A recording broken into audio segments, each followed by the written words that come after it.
Karate கிளாஸுக்கு ஒரு students போயிட்டு வந்தான் ஃப்ரெண்டு. அவனை என்னை கூட்டின்னு போக சொன்னேன். அவன் என்னை கூட்டின்னு போனான். அப்புறம் போய் நான் ப்ராக்டிஸ் பண்ணி பார்க்கும்போது எனக்குள்ளே ஒரு ஆரோக்கியம் தெரிஞ்சுது, எனக்குள்ளே ஒரு புத்துணர்ச்சி இருந்தது. அது நான் கண்டினியூவாக அந்த மாஸ்டர் கூடவே இருந்து வெளியில் அவர் வந்து வெல்டிங் ஷாப் வச்சுருந்தார். அவர் கூடவே இருந்து நான் கற்றுக்கினேன். ஆனால் விவசாய குடும்பம் வெளியில் போகிற மாதிரி இருந்தது. இருந்தாலும் நான் அந்த பட்டறையில் வேலை செஞ்சுக்கிட்டு அவர் கூடவே இருந்துக்கின்னு யோகா கராத்தே கற்றுக்கினேன். அதுலேருந்து நான் கற்றுக்கிட்டு தொடர்ந்து ஒரு 3 வருஷமாக நான் அவர் கூடவே பயணித்தேன். திருப்பி சென்னைக்கு வரும்போது அவர்கிட்ட இருந்து பிரிவு நேர்ந்தது. அப்போ நான் வந்து ஒரு கராத்தே கிளாஸ் வந்து டன்லப்பில் நடந்தது. நான் பாக்கத்துலேருந்து சென்னைக்கு போகும்போது நம்ம பஸ் ஏற போகும்போது அப்போ டன்லப்பில் வந்து கிளாஸ் நடந்துருந்தது. அப்போ அங்கே கேட்டு ஜாயின் பண்ணி திருப்பி நான் கராத்தே கிளாஸ்லேயே ஜாயின் பண்ணி சைக்கிளில் போவேன். பாக்கத்துலேருந்து டன்லப்புக்கு சைக்கிள்லேயே போவேன். அப்படி போய் பயிற்சி பண்ணும்போது ஜிம்னாஸ்டிக் கிளாஸும் அங்கே நடந்தது. அவர் பேர் வந்து அலாவுதீன். அவர்கிட்டையும் ஜிம்னாஸ்டிக் கிளாஸ் எடுத்திருந்தேன். திருப்பி ரொம்ப லாங் ஆயிடுச்சு, சைக்கிளில் போகிறது கஷ்டமாக இருக்குது மாஸ்டர், அது மாதிரி ஆவடி பக்கம் எதனா அந்த சேர்த்து விடுங்கன்னா, இல்லைப்பா அதெல்லாம் இல்லை அப்படின்ட்டாரு. அப்போ நானாகவே சுற்றி பார்க்கும்போது கும்பு கிளாஸ் கருப்பு ட்ரெஸ்ஸு போட்டு கும்பு கிளாஸ் நடந்தது. சரி ஒரு நாள் பூரா நின்று நான் வெயிட் பண்ணி அதை பார்த்துட்டு நான் இந்த கிளாஸில் ஜாயின் பண்ணிக்கிறேன்னு சேகர் மாஸ்டர் எங்களுக்கு.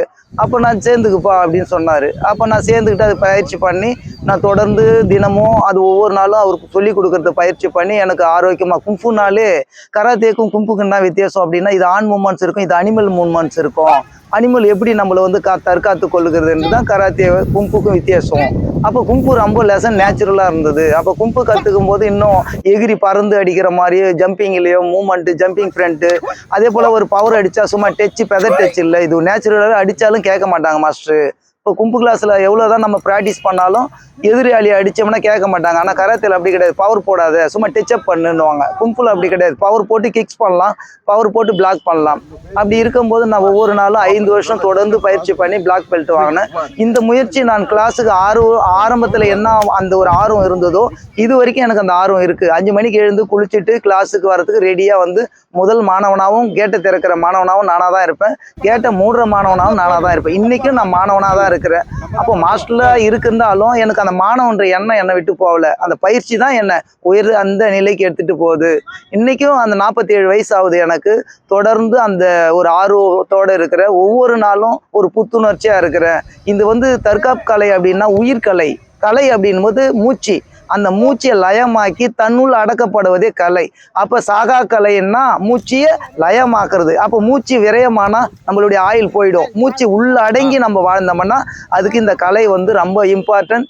அது கும்பு அப்படி உள்ள அடக்கி செய்வது, உள் விஷயம், உள் உறுப்பு, உள் மனநிலை எல்லாத்தையும் மாற்றும். ஒரு தீய பழக்கம் கெட்ட பழக்கத்துக்கு இது விடாது. அப்படி போனால் இது பயிற்சி பண்ண முடியாது. இது ஒழுக்கமாக இருந்தால் மட்டும்தான். ஒழுக்கம் உயிரினும் ஓம்பப்படும். அப்போ உயிரை விட மேலானது ஒழுக்கம். அப்போ அந்த ஒழுக்கத்தை நம்ம கடைப்பிடிச்சோம்னா யமன் வரும்போது ஒழுக்கத்தை எடுத்துக்கிட்டு உயிரை விட்டுட்டு போயிடுவான். இல்லை ஒழுக்கம் இல்லைன்னா நம்ம உயிரை எடுத்துருவான். அப்போ இந்த தற்காப்பு கலை வந்து எப்பொழுது நம்ம பயிற்சி பண்ணுறோமோ அப்போதெல்லாம் இது இறைவன் நமக்குள் குடிகொண்டு இருக்கிறான் என்ற உண்மையை அறியலாம். அப்போ கடவுள் என்றது வெளியே தேட வேணாம், செய்யும் தொழிலே தெய்வம். செய்வதே அருமையாகவும் நம்ம அழகாகவும் புதுமையாகவும் செய்து பழகும் போது கடவுள் தன்னுள் இருந்து வசம் பண்ணுவார். நேசமாக எல்லோரிடம் நேசமாக பிரியத்தோடு நம்ம வாழ்வோம். இதுவே தற்காப்பு கலை எனக்கு தெரிந்த உண்மை. அது உயிர்கலை, இது அன்பு கலை, அனைவரோடும் சேர்ந்து பழகும் கலை, உண்மையாக வளர்க்கும் கலை.